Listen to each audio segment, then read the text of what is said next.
So by now you may have already heard the sad news, and that is that Shopsmith, once again, has closed its doors. This is something that many of us have lived through a number of times.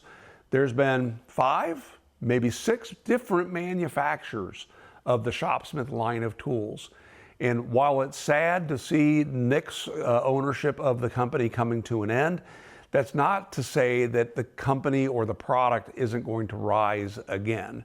It's frustrating for those of us who own the tools or maybe have been contemplating owning these tools, but I'm here to tell you that it's really not the end. First off, there's lots of support for you. Right here on YouTube, there's a number of us creators that are putting out content for you.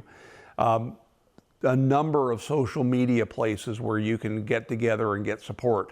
MyGrowthRings.com would be one that comes to mind. As far as spare parts or extra tools that you need now that you didn't need before, the aftermarket or secondary market and the used market as strong and thriving as ever. Facebook Marketplace, Craigslist, eBay, just to name a few. So don't despair. There's lots of support for us Shopsmith users out there, not the least of which is going to come from me and this channel. So if you have any questions, comments, cheap shots, be sure to join me over at MyGrowthRings.com. And I look forward to talking to you again very soon. Make it a great day.